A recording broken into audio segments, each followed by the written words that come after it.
What are we talking about? UT fans. UT fans. You got what you wanted, right? You got what you wanted. Cuonzo's out. He's gone. He's gone. Ding dong. California California dreaming. California living. He had to go get some California love. Because too many campaigned against him. Wasn't no love in the volunteer city. They offered him an extension of 2 years after making the Sweet 16. Bumping him up to 8th. Bumped him up to the 8th best paid in the SEC. And he was one out of 3 coaches that made the big dance in the SEC. Well, damn. I'd be on my way to. Why was he shown so little love? Well, he was shown so little love. Partially because, not the content of the character, more of the color of the skin. Players never got in trouble. Unlike under Bruce Pearl, where players were caught with guns, drugs, there was cheating involved. He brought sanctions upon the university. A lot of foul shit was going on under the umbrella of Pearl. Rather than Martin, where he ran a clean ship, they still showed the man no love. And things were going in the right direction. We actually had a recruit from England, an international prospect, a very highly rated prospect. 7-footer. A 7'1" center. 7-footers don't grow on trees. No. As a matter of fact, this dude could probably grow a tree on himself. I'm trying to tell you. But the dude's a beast, and he's going to Cal. He's going the same to Cal. place he's following. He signed on to Cuonzo. He did not sign on. And you know they try to say, "Dude, did you kiffin us?" Fuck no, he did not kiffin us. We kiffed him. We this guy. We formed him. Yeah, we formed his ass. And we forced his hand. I mean, you gotta go to greener pastures, and that makes me a Golden Bear fan now. I mean, I bleed orange. I'm gonna root for Cuonzo to do well. I'm not a Golden Bear fan per se, but I will root for Cuonzo to do well. I'm gonna find a player on that Golden Bear team. How about the 7-footer from England that we were supposed to have? Like, just so I can say to everybody that was talking shit on Cuonzo that hey, could have had this. Yeah, it's poetic justice. It got very cold in Knoxville the day he left. Very cold. Literally, the weather turned cold. And I don't know if that was a coincidence. Surely it was. I don't know if it was a coincidence or not when they made the press release. Well, he made the press release on April Fool's Day. April Fool's Day. And, you know, it was a fucked up situation. And it's going to get more fucked up for UT because where do they go from here? Where does who do another hire? As the Vols turn, yet another. If you're a head coach, on the brink of coming from a mid-major to a high-level program, right? A Division 1A program, an SEC school like UT. Yes, sir. How do you feel about UT approaching? I'd be like 10-foot pole. I'm still not touching it. Fuck you. There's a lot of opportunity within that. Yeah, administration is fucked up. You know, they touched on it earlier. I listened to the radio. You're still not Bruce Pearl, whoever the fuck you are. I listened to the radio. You know what? Hey, if it's a white coach other than a black coach, it'll be different. You're okay with us. It'll be different. It's like, well, at least you're not Cuonzo. And they touched on the fact that the leadership is just, there's too much turnover. You know, we got the third AD in about 12, 15 years. 11 head coaches in football and basketball in the past 15 years. The main say has been John Hart. John Hart has been there. Who the fuck is John Hart? The president. No, we've had many presidents.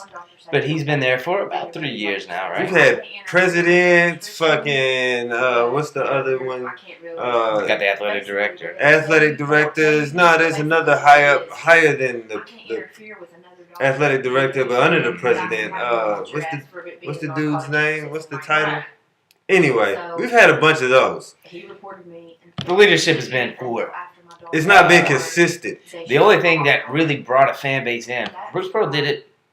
He brought the fan base in. He really did with basketball. Oh, it was reminiscent of Ray Mears. That's what a lot of people said. And as a matter of fact, when he would wear his orange blazer, everybody said that's Ray Mears-esque. Cuonzo wore the orange blazer. Cuonzo wore the orange blazer, but he got hated on for it. It was like the total opposite reaction that Pearl got. Pearl got this, oh wow, he's bringing back the old school. Whereas Cuonzo was like, when he wears the orange blazer, it's like, How dare you? How dare you don the orange blazer? Like Ramirez and Bruce Pearl wore. And you know, like all these people are calling in, and they say Cuonzo's too laid back. Maybe so. That dude, I think would be intense in person. I mean, he's got that. He was not as jubilant as Bruce Pearl, and that's what fans liked about Bruce Pearl. His jubilance is like. He was a clown in a certain way. He was like a sideshow actor. He was a clown. He was a sideshow. Okay, our most successful coach ever is Pat Summitt under the UT. And he was trying to ride her coattails when he painted himself orange, and he looked like the Orange Incredible Hulk, and was front row at a women's game, and got praised very highly for it. Yet Cuonzo, was too bland for them in contrast. For the fan base, because he was straight up, man. He kept it 100. Yes, he was very concerned about his product that he put out there. So to me, that speaks to intensity. You're so focused on the basketball that you're not thinking about this Ringling Brothers side defense show. First, defense. And there's something to be said about. PR advertising as a head coach, bringing in the fan base. Absolutely. They said Cuonzo wasn't that guy. Yeah, and he wasn't going to bring them in with just these sideshow antics. He wasn't going to That's not him. That's not him. You can't be who you're not.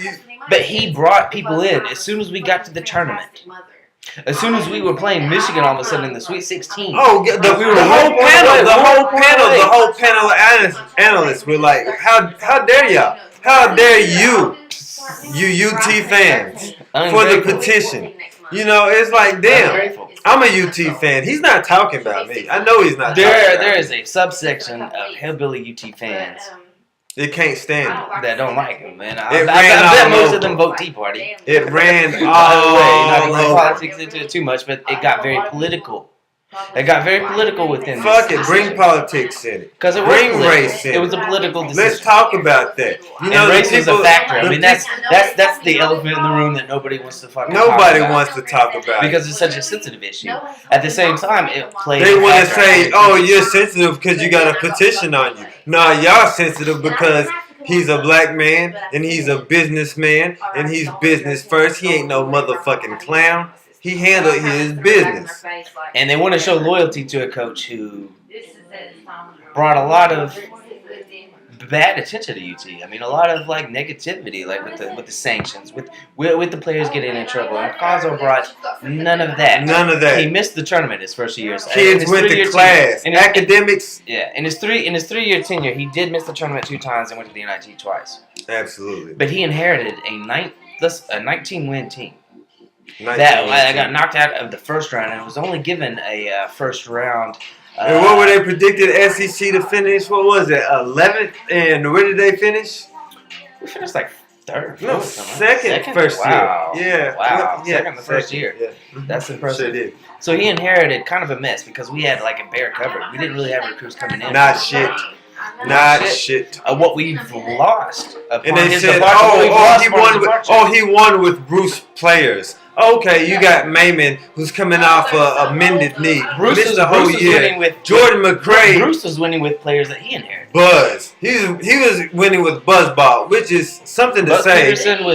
Which is something to say. Yeah. It's something to say. But you want to ride that train that he won with Pearl's players.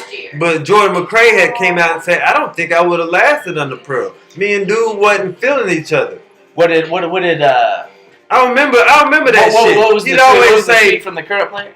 Jordan McRae. What did he say? Okay, he said you can't treat anybody any kind of way and expect good in return. What he means by any kind of way is you can't treat him like shit. You can't talk shit on him. Exactly. And if he kiffing us, the players will be pissed off at Martin. Players are pissed off at Kiffin. Players felt betrayed. Oh fuck yes. Players did not feel betrayed by Cuonzo. No. As a matter of fact, they felt the opposite. They felt betrayed by the fan base. They feel betrayed by the fan base and the administration. Dave Hart, you gotta step up. You done fucked up. Down. You gotta step down. No, he can't step down. You can't have no more turnover. You gotta make a hire. I don't know who you gonna hire, buddy. But there's some coaches. You got the coach from Wichita State. You got the coach from UCLA. Ain't going. I don't see. They talking Shaka Smart. Ain't going. Shaka Smart's not gonna come in. He's gonna have better. They're gonna better reach. programs. They're gonna reach We are not for that dooley dude in Our basketball. football program had a hard enough time hiring somebody after the former dismissal, and that's a traditional program. No, Our it basketball wasn't the We former. got turned down.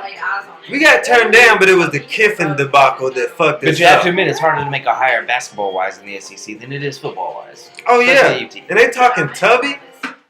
Tubby. Psh, UK fans chased him off, and UT was talking bad about him. Yeah. I mean, Tubby's that. all business just like Cuonzo. So why would Tubby want to No come different here? personality. No different personality there. No more success. We got a lot of work to do, UT. I'm a UT fan. I bleed orange. This is orange up under here. You hear me? We got work to do. Fans, administration, all that. Check yourself before you wreck yourself. And this has been brought to you by Sierra Nevada from California. They talked about coming here. They didn't come here. I guess it was a smart move. Right?